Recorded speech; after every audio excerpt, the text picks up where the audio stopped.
Okay. Assalamu alaikum. Good afternoon, everyone. Thank you so much for joining our webinar for today. My name is Mohammed Abu Zayyad. I am a technical manager at MathWorks. I'm a senior engineer. My background is on mechatronics, controls, robotics, and AI. The things we're going to discuss today are relevant to MATLAB for research and education at KFUPM. This webinar is dedicated for KFUPM members because KFUPM has been uh, purchasing something called the campus-wide license, which allows everyone at KFUPM to use all the toolboxes, all the features in MATLAB and Simulink, whether at home, at mobile, online, and so on. So today we're going to see how you can excel your research, how can you learn about the recent tools available for you inside MATLAB and Simulink. So let's get started. Today's agenda is a bit condensed. I will be speaking for about an hour, but I would highly encourage you to keep your questions and ask me later on if you have any questions. We're going to tackle several mega trends today. We're talking about AI, we're talking about parallel computing, we're talking about model-based design and physical modeling. And then we're going to talk about the tools that you can utilize at KFUPM. I'm going to show you some tools that are available, part of a lot of tools that are available. Now, what I want you to know is that this whole webinar is just the beginning and the brief of what we are offering. This is not a deep technical webinar. We are going to tackle and scratch the surface only of the tools that you can use. And then later on, if you have further questions about the tools, I can sit with you on a one-on-one meeting and explain the tool deeply with you regarding your research. So let's get started. I just want to introduce you to MathWorks. MathWorks is a private held company. It is based in out of the US as a headquarter, but we have several offices around the world. We have more than 6,000 staff. Most of them are developers. As a privately held company, it's like much different than other companies when it comes to decisions and so on.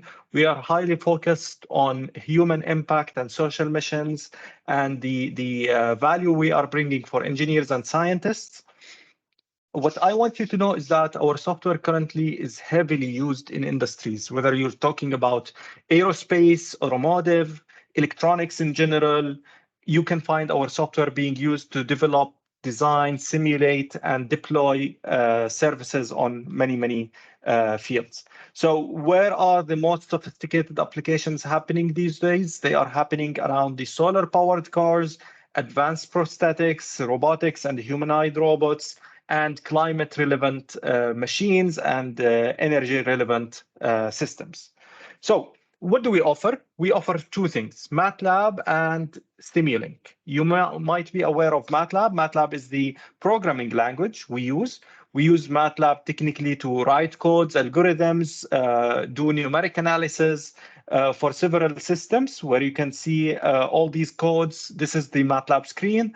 And we have something else called the toolboxes, which are products on top of MATLAB that are available for you, which you can use for specific domains, not only for general code and algorithms design, but rather than that, it has specific functions for specific features. For example, we have something called the computer vision toolbox. It utilizes all the things relevant to computer vision. And we provide applications, easy to use, I would say, applications for you to have a graphical user interface that will create the code for you instead of writing codes from scratch for your domain. Moving on, we have the other product that we provide, which is Simulink. Simulink is the model-based design tool, which we have. We are going to talk about this model-based design tool a lot. What I want you to know is that Simulink allows you to use blocks instead of coding. Combined with coding, of course, you can add any codes you want or you wish to that. But the most beneficial thing about that is that you can imagine your system, you can build your system, you can add physical components, you can add logical workflows and control flows components. And this is what we're going to tackle today. So mainly, we're talking MATLAB and Simulink today. So what can you do with the Simulink? You can design and analyze systems and test them. You can deploy your applications and generate the codes for your hardware. So the thing is, MATLAB and Simulink is not a research-only tool. It takes you all the spectrum from designing the specs into deploying the application and testing it. And this is what we're going to talk about today. So what have we been doing for MATLAB to improve it? We have been doing something called the low-code tools in the past few years. We are developing a lot of low-code tools to help you save a lot of time writing your codes by creating those tools that are graphical user interface, which you can use to extract the code behind things that takes time to do, whether it's optimizations, mathematics, statistics, control systems, engineering. You will see all these applications which help you import, run your algorithms, and then deploy them. And then at the end, you can see like this button at each one of those applications, which tells you generate function. So let's say you are working on a control system design. You want to do the whole thing without writing codes. You import your system, you import your data, you build some controllers around your data, you test your data and signals, you merge them, you do whatever you need to them, and then you export the output without having to write a single piece of code. Not only that, you can also click generate function and see the whole code behind this so that you can save your time.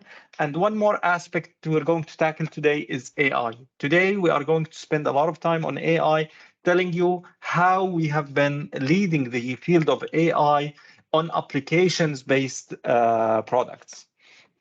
One more thing, you might have noticed that we have shifted from using the typical scripts usually into something called the live scripts. So currently you have the option to use the normal script where you write your code only, or you have the option to have something called the live scripts. The live scripts help you like this, build your code and your text and your information in one place. So instead of you spending time on toggling between your PDF, your PowerPoint, and your code, you are putting everything in one place inside MATLAB. You put your text, you put your graphs, you put your equation, and you put your code, and your code will be executed right to the next to the code or under the code. Like we have several setups for that, but eventually you will be scrolling inside the MATLAB screen instead of toggling between several screens of PDFs, PowerPoints, and MATLAB screen. So this is how it looks like. You put your text, you put your graphs, and then you put your code, and then you keep switching between them. And not only that, you can export all these to several important formats, such as PDF, Word, LaTeX, and HTML.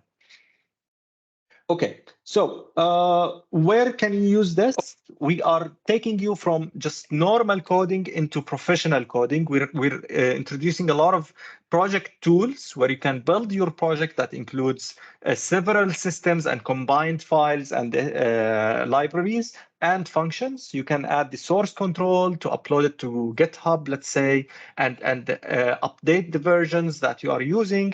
You can use it for testing, and you can use it for external interfaces. And today we're going to talk about this.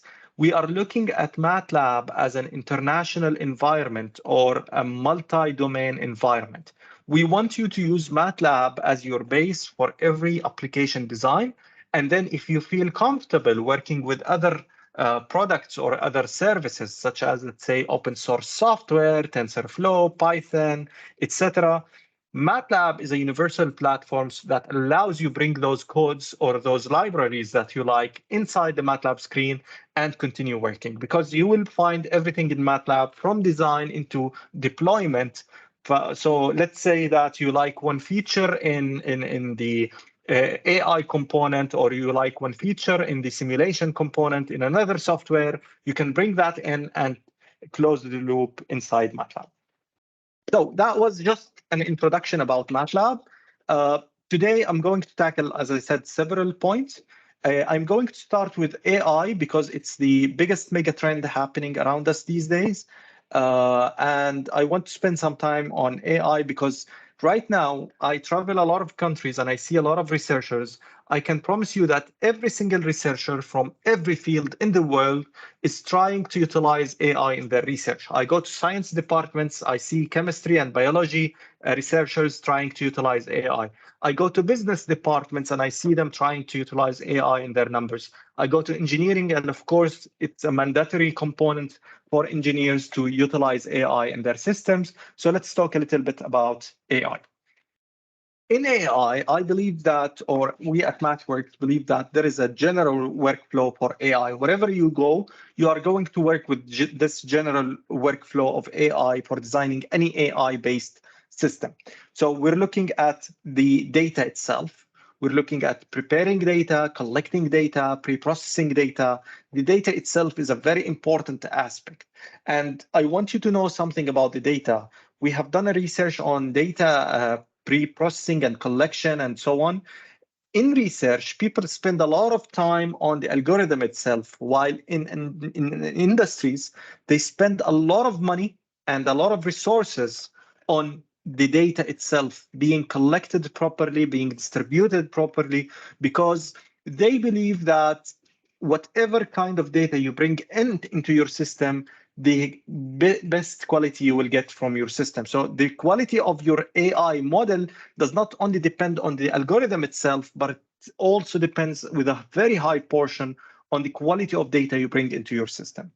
The second thing is the AI modeling and the AI algorithm itself. So we're looking at so many algorithms around the world. Like, I can promise you that every single day someone comes with a new algorithm in AI and posts it as in a published paper or as in GitHub or as in a file exchange. You will find a lot of resources and people come up with a lot of algorithms continuously on AI.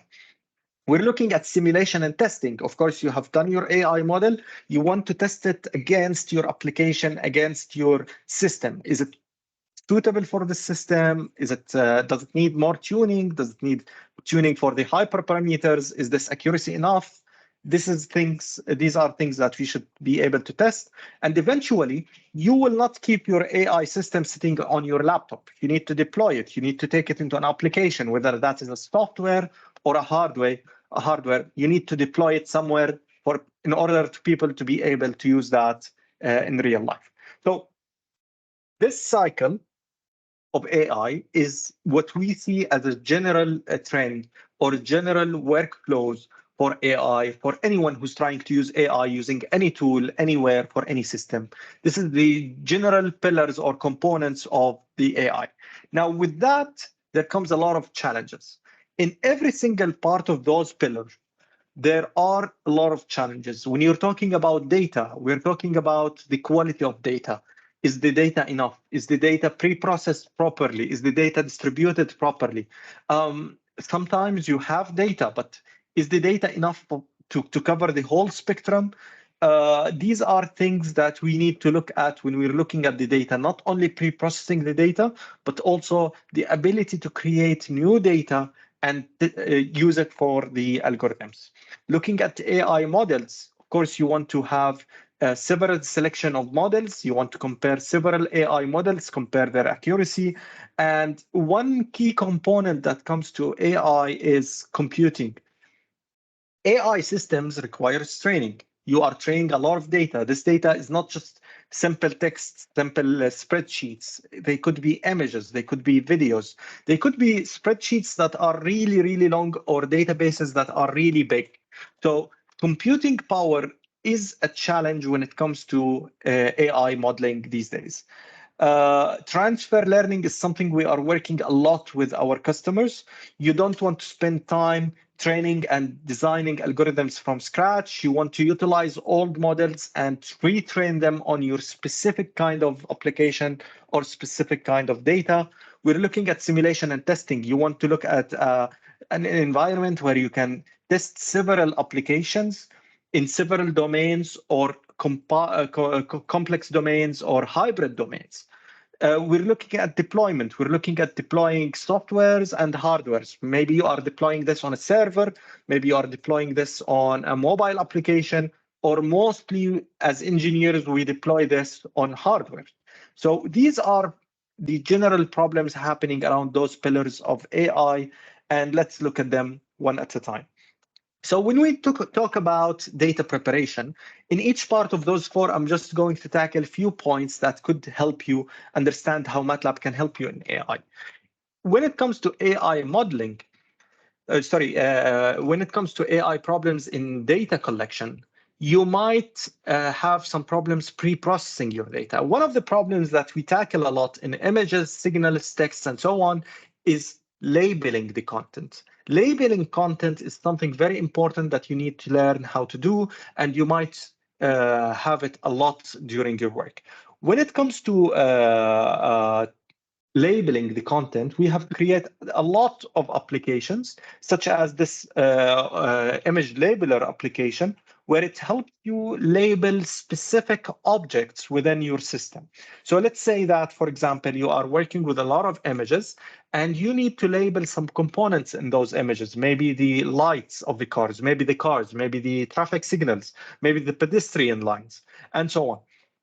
So you have a million image, 100,000 image. You cannot do that manually anymore. You want a tool that can help you do that. And with our tools, you can start labeling using a very nice graphical user interface to 1, 2, 3, 5 images maybe, and then apply the whole workflow to all other images, and then start fine-tuning the results coming. Now, with that, you are ended up with labeling your images.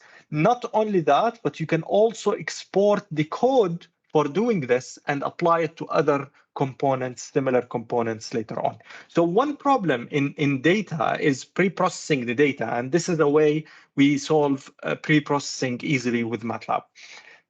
Another thing that engineers may tackle is that we have missing data. So let's say that I am an engineer working on identifying faults of engines, and I am working with a specific model of a specific engine, and I want some data. I collected some data in the lab. That data is limited to a specific temperature, let's say. You have collected it in room temperature. Are you able to collect this data or gather this data easily for a temperature of 300 degrees, 400 degrees? Maybe you want the data to be a spectrum of temperatures varying between minus 300 degrees and 1000 degrees. How can you do that in the laboratory? You might be able to conduct a test or 2 or 3. I don't know how many you can conduct in what environment, but I'm sure that that is going to be a little bit time consuming and mostly difficult. Could be hazardous, could be expensive, you name it. So what our tools help you do is to model components, physical components, verify them with the hardware. So let's say you have this engine in front of you and you have it in hardware. You might run this test of the software and the hardware at 2 or 3 temperatures. You compare the model in the software to the compare with the data from the hardware, and you do some parameter estimation, and you end up with generating a verified software model, or digital twin, we call it, for your hardware system. Now you are rest assured that you can generate a spectrum of data between those temperatures easily by running the simulation again and again at several temperatures and collecting more data that has not been there already. So when it comes to data pre-processing, we're not just talking about processing available data, but also creating new data that is not available already. Moving on to AI modeling. So AI is a very wide field. We hear a lot of algorithms happening. We are hearing a lot of fields. We're talking about machine learning, deep learning, supervised learning, unsupervised learning, reinforcement learning, and the list is too long. In every one of those, you're looking at several models inside each of them. Let's say regression, a very simple mathematical problem, is now having a lot of submodels inside it that we are tackling. We are looking at pre-built models. So you might find on the internet a lot of pre-built models for images. Maybe you have heard of something called AlexNet or GoogleNet or other networks.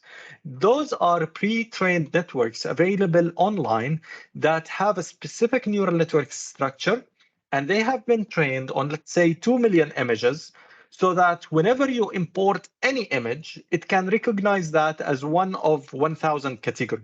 So maybe if you import an image of a mobile phone, it will immediately tell you this is a mobile phone. It may be even, depending on the network, identify if this is an iPhone or Android or so on. It can distinguish a cat from a dog, from a cloud, from a car, etc. Another thing is you have a lot of reference examples, whether it comes to segmentation, signal and speech processing, videos, object detections, YOLO, you name it.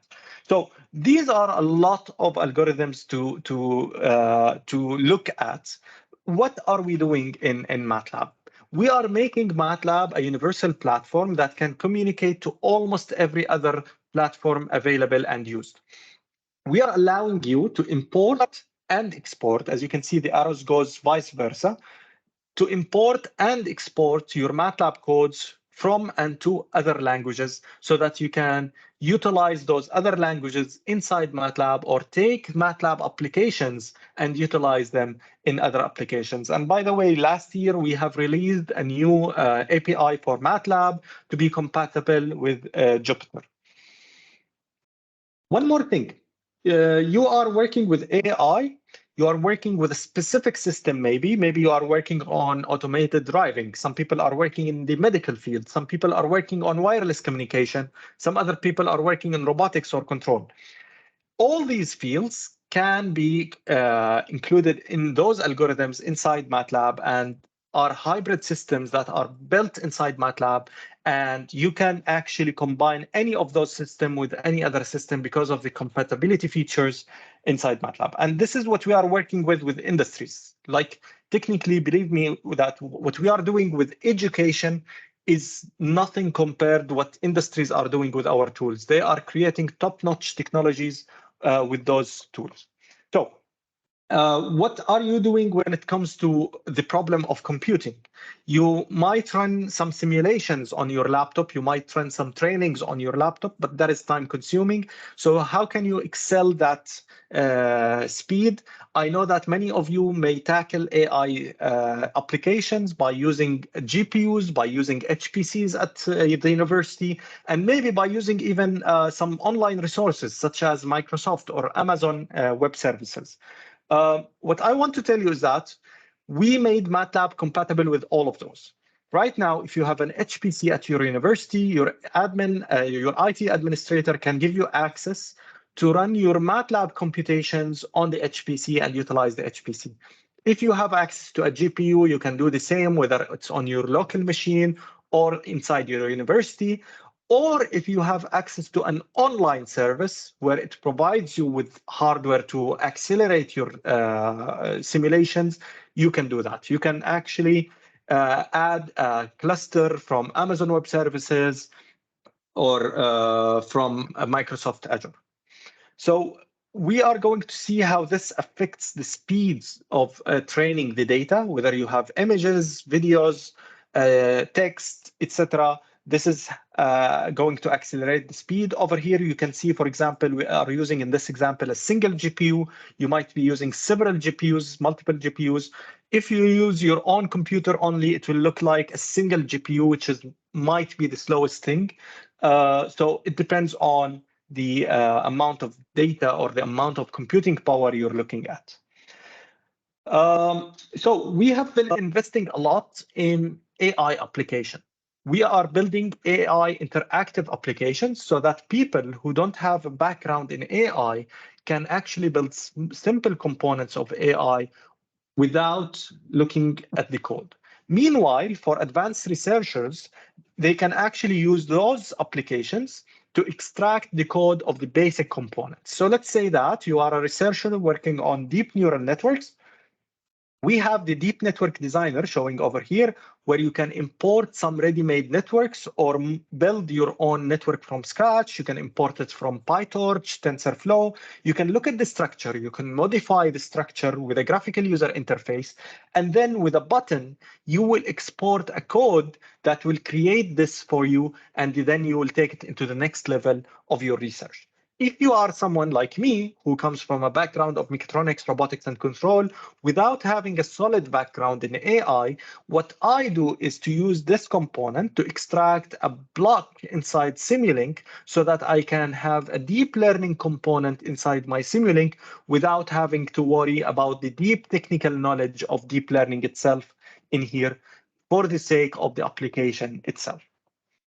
How does this look like? When you go to simulation and testing, you have done your algorithm, you are embedding several components in the same place, they are all compatible. This is how the life will look like. You will be able to simulate several scenarios of your system. You are looking at the vehicle dynamics, you are looking at the vehicle electronics, you are looking at the logic control, you are looking at the AI components of vision detection. Maybe you can add that into the sensor fusion component. You are putting everything in one environment and simulating your components in one place. I will tell you something. This kind of simulations are heavily used by automotive companies so that they will save a lot of money. Instead of crashing cars 1,000 times, they will have to crash the car much less times because they are rest assured that they are seeing a lot of good results on the software, fixing the problems before tackling expensive problems in the hardware. And this is what we're going to talk about next in our model-based design part. So this is the vision detector. This is the AI component in a big system. And this is what we're trying to say. You have an AI component, you have a control system component, you have a vehicle dynamic component, you have sensor fusion, you are collecting data, you're analyzing that data, and then you're building a 3D scenario where you are feeding all this data in one place to see how this will look like in real life. Finally, you are moving into deployment. So we have done this on the software. We are happy with the results on the software, but that is not the end of the life. We need to deploy this for an actually working system. So with MATLAB, you can use our code generation tools to generate a hardware optimized code, whether it's C, C++, CUDA, HDL, you name it, you will find the right tool inside MATLAB to export your code into the right hardware. I want to say one more point about this. I will pull one image in front of you here. If you search for hardware MathWorks over here, and you look at our hardware support page, this is where you can find a lot of hardware support for several components, whether it's low-cost components such as Arduinos and Raspberry Pis, whether it's FPGAs, whether it's you're trying to do hardware in the loop, software in the loop testing. This is what you can find over here. Let's say you are looking at data acquisition systems, you will see all the hardware supported by MathWorks. Whenever you click on any hardware, it will show you a lot of support packages that you can download, and it will show you some examples that you can utilize in your lab or in your system. It will even tell you how much is this part or hardware is supported. We are a software company, but we support a lot of hardware in the world. With that, I conclude the first part, which is about AI.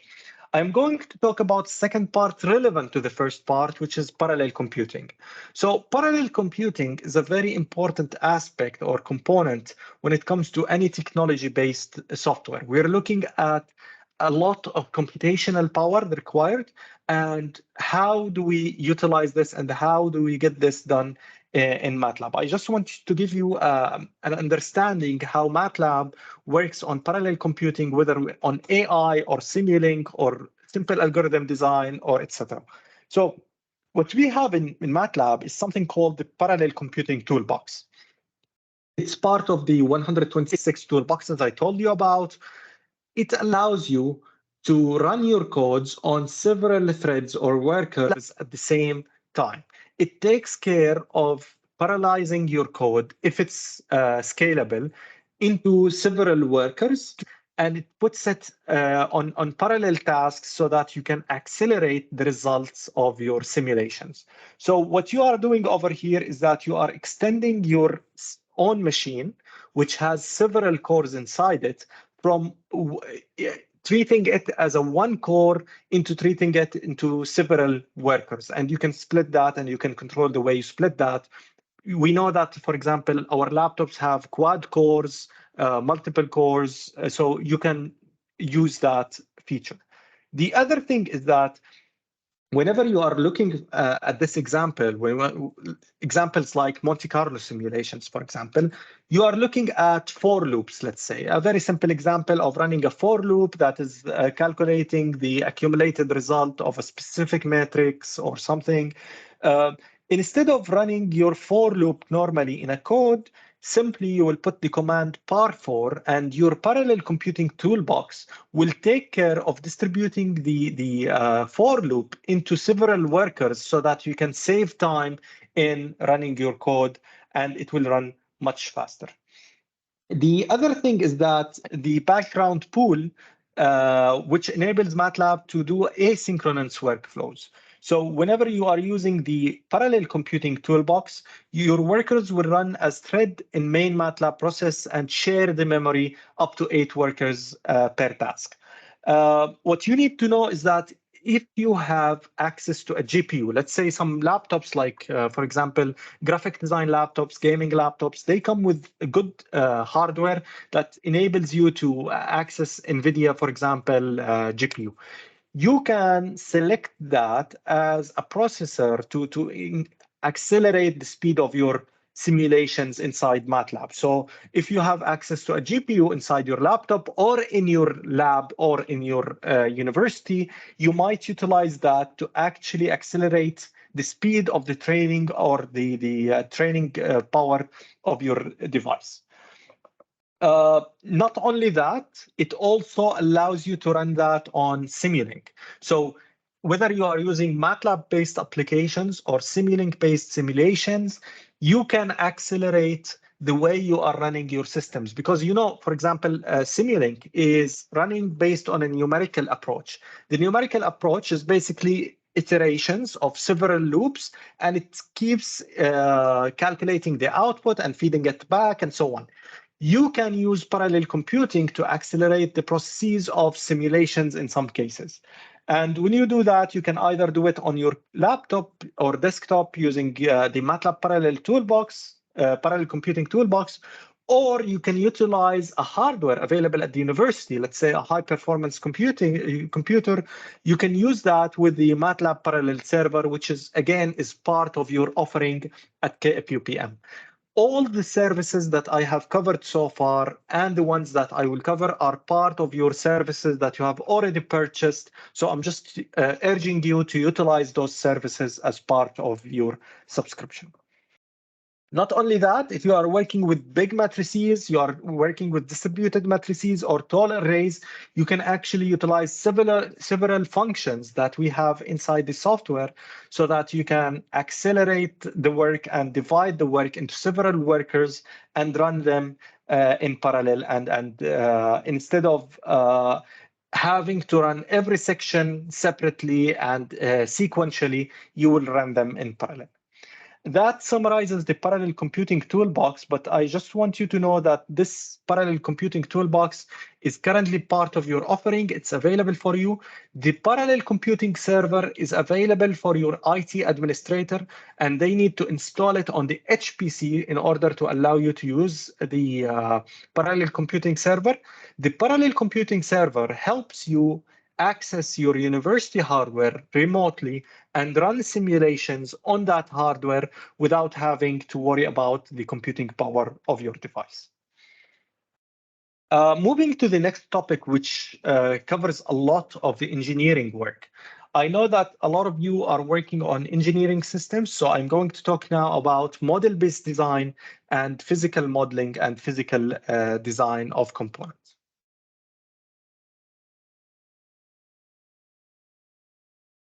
So where does model-based design come handy? Model-based design is a way to design your systems on the computer simulate them, test the results, and save costs of prototyping before you even go to the hardware phase. And then when you go to the hardware phase, you will be able to connect the software with the hardware and trace back the problems to the requirements. So what I want to tell you is that when it comes to costs, running anything on the software is much cheaper, and even in time, it's much less time consuming than running a physical experiment. The thing is, in engineering departments, when I'm working with a lot of engineering departments, it is part of their work to learn how to deploy hardware systems. But the problem that I'm facing with a lot of universities is that they jump to the prototyping phase really fast before considering a lot of software aspects that they should be considering. So what we are looking at over here is that modeling costs a lot less time and money, but physical prototyping costs a lot. Physical prototyping is the important thing, to be honest. It's the task that we are seeking, but before jumping to this task, we need to make sure that we have done the first thing right, so that we can save a lot of money and hassle and design the specs properly. So when we look at model-based design, we are looking or designing a product. Let's say we are looking at the whole spectrum of designing a product. We're looking at requirements, we're looking at functionality and architecture, we're looking at the design, we're looking at the implementation, and finally, we are looking at system integration and testing. And we are telling you this information because we work with a lot of engineering companies who are actually building products based on this workflow. So we are telling you how companies think before they build a plane, a car, a spaceship, and so on. So you are looking at the requirements, and you are looking at the requirement documents. You're looking at a lot of required things. You're looking at achieving, let's say, a car that can speed up from 0 to 100 in 5 seconds. You want to look at the functionalities and architecture. You have some limitations in the architecture. You are looking at the design. You want to see the physical prototypes before building them on the hardware. You want to compare maybe between several motors, several setups, several offerings of the hardware that you have. You want to go into implementation, and you want to do hand-coded algorithms for your hardware that is in front of you. And finally, you want to test the artifacts in your system. Does it end there? Unfortunately not. If you look at this, you will need to manage, change, and trace. This is the cycle that goes in there. You build your system, even if you reach the last part with the right workflow, with the right time spent on each one of them, you always have to have this in mind: manage, change, and trace. So how does this work? If you look at this individually, you will not be able to fix your problems properly. So if you do them manually, if you do each step and then you jump to the other without having a proper connection between each step and the other, you don't end up with a good product. You end up with an open loop design, we call it, because you are thinking only in one direction. You don't have the traceability backward. So manual steps introduces error, slows down the process, and causes a lot of costs. What you should consider is that you should consider putting this in the right direction, because when it comes to costs, you are spending a lot of money whenever you're proceeding with the steps. Of course, when you put the requirements, you sit down, you listen to the requirement of the customer, or you listen to the requirements of the researcher, you put them there. That does not cost much. You jump into the functionality and architecture, you are utilizing engineers now, and then you jump into the design, you require more experts into that, you jump into implementation. Okay, I need more experts technically and hands-on. You jump into system integration and testing, and again, you spend a lot of money on prototyping and so on. So you are spending more time, more money on fixing those issues whenever you're stepping ahead. So the right way of doing this is to balance. You balance your time and money on the modeling, you balance your time and money on the physical prototyping, and in this way you reduce the overall cost and speed up the process. So what are we suggesting? We are suggesting that when you look at those processes, you look at them with model-based design mentality, I would call it. So we are looking at centralizing the process and making it traceable backwards. So how do we do that? When you are modeling the requirements, for example, you take those requirements, you jump into functionality, design, implementation, and system integration. We recommend you to use our tools for traceability purposes. You will create a digital thread that lead you back to the point where things are missing. So let's say that you reach the point of design, you notice something different. You will be creating something called a digital thread that will lead you back to specific requirements. So let's say that in after some point of time, you wanted to change the overshoot and reduce it from 12 to 11%. You change the requirement over here, you will find your way to edit that in the design without having to go through the whole cycle all over again. So how does this work? We introduce a lot of components inside each one of them. We're looking at continuous time models, discrete time models, physical components, state machines, and discrete event models.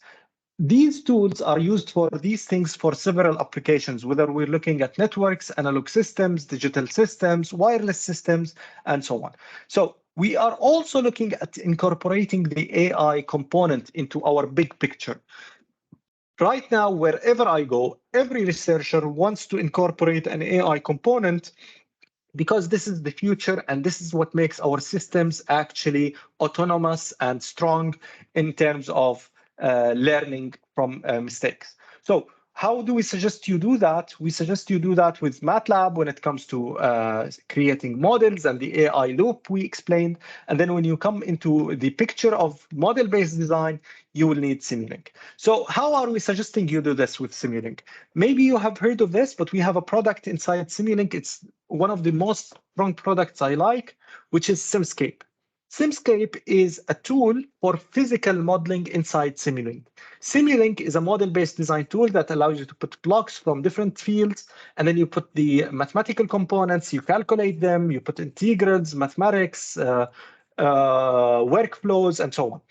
Simscape, on the other hand, allows you to bring physical components. So how does it work? It allows you to bring the actual physical component into Simulink and put it over there, whether it's a capacitor, a resistor, a pump, a motor, a heat system, a tank, etc.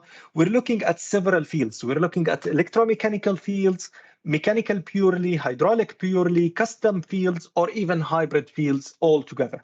What I want you to know is that when you look at these blocks, these are blocks actually from inside Simulink and Simscape.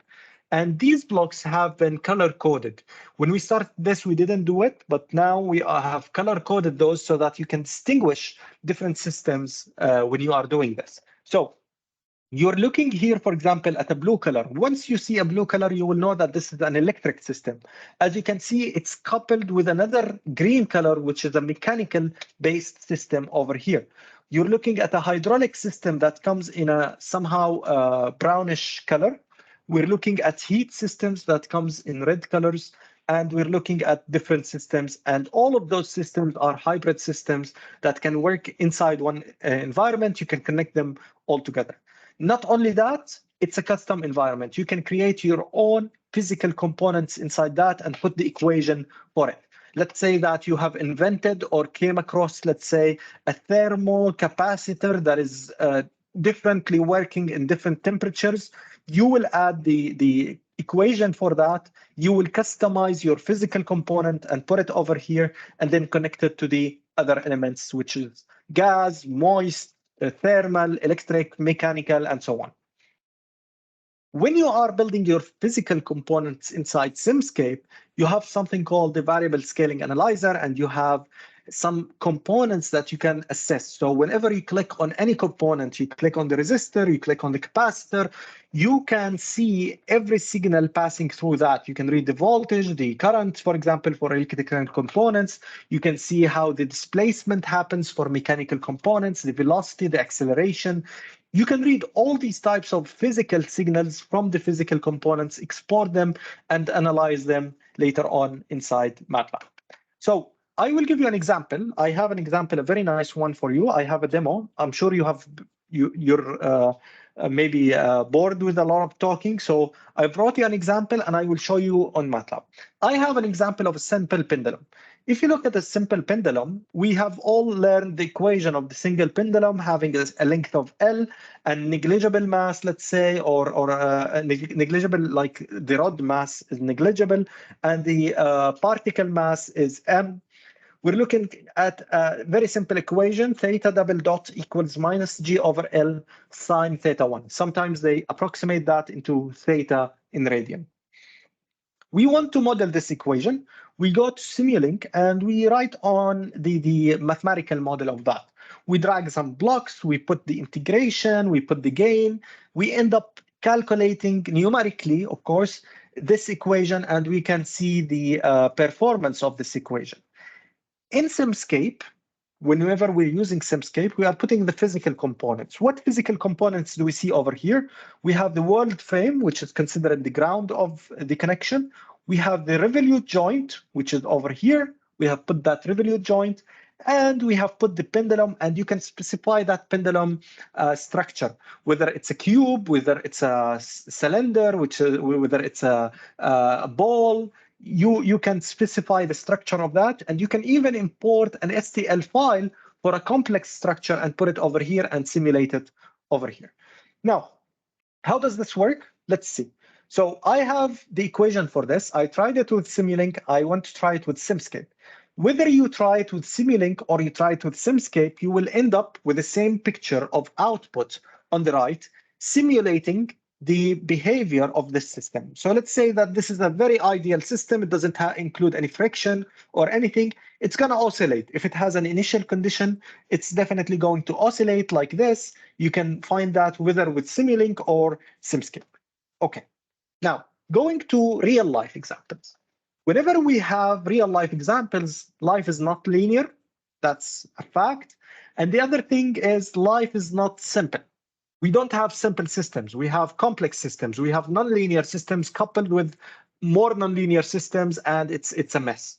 So taking this into a double pendulum system, if we have a double pendulum system, we are taking this into 1, 2. Just by doing that, we are introducing much more complexity into our mathematical equations. Remember, when we derived the first equation, it was this short. Now, when we derive the first and the second equations for the theta 1 and theta 2, it's this long. So doing this math by hand or even by MATLAB is going to produce a big chunk of an equation that you cannot just look at. In Simscape, if you remember here, we had only 3 blocks. We wanted to extend this into a second mass. That's what we do. We just copy and paste 2 more blocks, and then MATLAB will calculate the resultant output of this and will give you the equation out of this. You have 5, let's say. I doubt that someone can do the math for calculating the equations for a 5-mass pendulum. So doing the equations for 2 was crazy already. Imagine doing it for 5.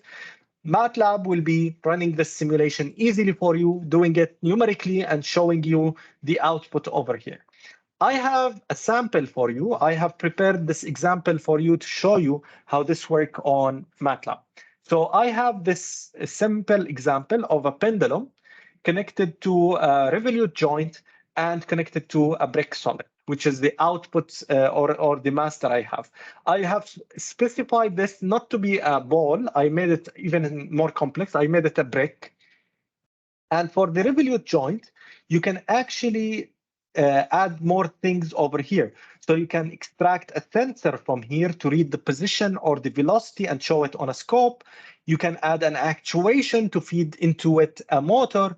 You can add limits, upper limits, inner limits. You can add mechanics, for example. I added a damping coefficient, for example, to make it even more realistic when it's oscillating. So we can add damping. You can add other things. Let's see the output over here. So this is my output screen. Let me just put it on the right view. And this is my system. Let me show you the simulation of this system. Play. And this is my pendulum. Because I added the damping component, it's going to damp after some time. And this is how it looked like. I can change a lot of things over here. So I can, for example, reduce the damping, and I can make it, for example, 0.7. It will become less damping. I can change, for example, this brick solid over here. I can change the size, the dimensions, or I can bring in an STL file. Let's make it even more, let's say, colorful. I'm going to make it look blue. I'm going to say, OK, I'm going to simulate. And here is my system. Let me just show you my system over here. And this is my system simulation. I reduced the damping, so it's going to take a little bit more to damp over here. And there is my system, OK? So this is how my system looks like. This is my damping system, and it's very nice. Taking this even to a more complex setup, I will extend this into 2. So I'm just going to copy and paste those 2 blocks, put them over here, connect them, and play.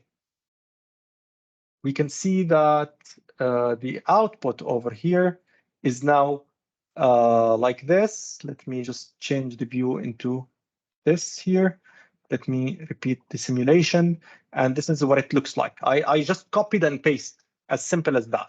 You want to do this more times, go ahead and do it more times. What I'm going to do is to make it even more colorful by changing one of them into red, one of them into another color. Sorry, not here. Graphics, visual properties. I'm going to make one of them red. And then what I'm going to do, okay, I'm going to copy the whole thing, copy paste, and make it 4 pendulums by copying this over here. And I will hit run. Let's see what we have over here. And now we have this nice system of 4 pendulums, each of them at a very little damping. And this is how it looks like. You can, of course, increase the simulation time, but you can see how the hardware is acting over here. This is a very simple use case. We can build a whole robot based on this, adding the physical components, the mechanical components, the electrical components, and see the whole simulation of a whole robot moving around. And we have a lot of examples of that on our website. So why is this important? Because it reduces the complexity of physical systems. You put the physical system, you run the simulation, you see the performance, you analyze the performance, and you can even read those joints, velocities, acceleration, or even other components if they have displacements, electricity, and so on. And you can read those signals and take them forward for another thing, for an reinforcement learning training or whatever. Okay, so what we covered so far is the technical aspect of megatrends that you might be using. I want to cover some point of what is available for you and how can you use it best at KFUPM. We have created this portal for you. Whenever you go to search for MathWorks and KFUPM, you're going to find this on our website. I will send you the link. Let me just put this link in the chat for your reference. But I will send you the slides even after the presentation. Once the presentation is done, I will collect your emails and send you a copy of this presentation. So let me just skip this. I will send you the link after the presentation. So this portal, what is it? It's technically this. I will open it in front of you and show you this. We have put everything that you have over this portal. KFUPM MATLAB access. You sign in over here with your MathWorks account and you get access to all the resources I told you about. You can actually download the teaching resources, student resources, and you can log into your MATLAB online and see the list of available products. Of course, all the products designed by MathWorks are available over here, along with using MATLAB online itself. So this is matlab.mathworks.com. You can use MATLAB online instead of using it on your machine if you want to run the simulations and your codes online on MATLAB online. So we start here a virtual machine for you on our server, and the computational power will be on the browser on our server. Your laptop will be free of the computing power, so you can run your code here and then run something else on your computer without consuming the computational power on your computer. The next thing is MATLAB Online, I told you about. you don't need to install. It will be up to date. So whenever you are using MATLAB online, we will be making sure that you are using the final version updated by MATLAB, so no need to update your version. You will be accessing also all the toolboxes of MATLAB and Simulink. For the cloud storage, if you noticed over here, I have something called MATLAB Drive. MATLAB Drive is basically something like Google Drive, OneDrive. It's an online cloud storage that allows you to use 20 gigabytes of data to put your codes over here, and it's synchronized between your laptop, your desktop, your online version, and your mobile version of MATLAB. You can also right-click on any of those files, use the source control to send it and get it from Get repositories. You can share it with your team. So maybe you are working collaboratively with your team. You can either send them a link to copy your folder or even a link to edit your folder and work collaboratively on a specific project inside MATLAB Online or MATLAB Desktop. The other thing is that we have MATLAB Mobile. So in MATLAB Mobile, it's available for iOS and Android. It allows you to use MATLAB on your devices, whether it's a tablet, a mobile phone, to present your codes, to run your codes, and it's synchronized with the online MATLAB Drive. So even if you have codes over there, you can use them. One very important use I would encourage students for their projects to do it is that you can acquisite all the data coming from your mobile into MATLAB Mobile. So if you are working, for example, on a prototype of a mobile robot, instead of building the whole mobile robot, incorporating all types of sensors for a prototype, let's say, you can build the driving base and then put your mobile in front of the robot and use the camera, use the sensors inside the mobile to acquisite the data, process it, and then take decisions based on that, not only use it as a way to present your topics. Moreover, for all the KFUPM members, we have something called MATLAB Academy. In MATLAB Academy, you have access to all courses available in several disciplines. We have been talking today about AI, model-based design, Simulink, and so on. You have access to all these courses, from simple courses into advanced courses, online self-paced trainings. These are not video-based courses. Yes, they have videos, but they are task-based videos. So whenever the screen opens, it will open a task for you, and you are entitled for a specific task to run your simulations and get the task right before you move into the next task. And at the end, you will be eligible for a certificate from MathWorks for finishing any of those courses. One good way for professors to use MATLAB, I always encourage professors that MATLAB is just the tool. You as a professor, you are more knowledgeable of the context of the concept itself. So don't spend a lot of time teaching your students how to use MATLAB, but rather you might focus on the application or focus on the main concept of your lecture. So this is a very good way to ask your student to do it as a homework to learn about Simulink basics or MATLAB basics or MATLAB for AI, power simulations, power electronics, and so on, whether it's image processing, optimization, signal processing, computer vision. You don't need to go through the basics with your students. Rather than that, you can consider this as a homework and they can do the basics, and then you can focus on the application or the project itself inside your class. One more tool that is available for educators since 2019 has been the MATLAB Grader. We introduced MATLAB Grader some time ago to transfer the normal way of submitting tasks or the traditional way of sending a PDF and expecting people to send you the code, and then your TA will be running hundreds of codes and looking for errors. MATLAB Grader allows you to build the problem and put a reference code and automatically assess the codes of the students and give them feedback on their codes. So you will only spend time on creating the problem, and then you will assign it to, let's say, 100 students, 1,000 students, no matter how many of them. It will automatically assess all of them. It will give you a feedback on their achievements of those problems, and the students will get immediate feedback. They don't have to wait for you to give them feedback on those assessments. Moreover, for faculty members only and TAs, we have provided an exclusive access to our library of reusable examples. So if you are a member who is teaching or TA, let me know. I can add you your address, your KFUPM address, to the set of libraries available and the problems available so that you can use those as part of your teaching. And one more point is that it's integratable inside your learning management system.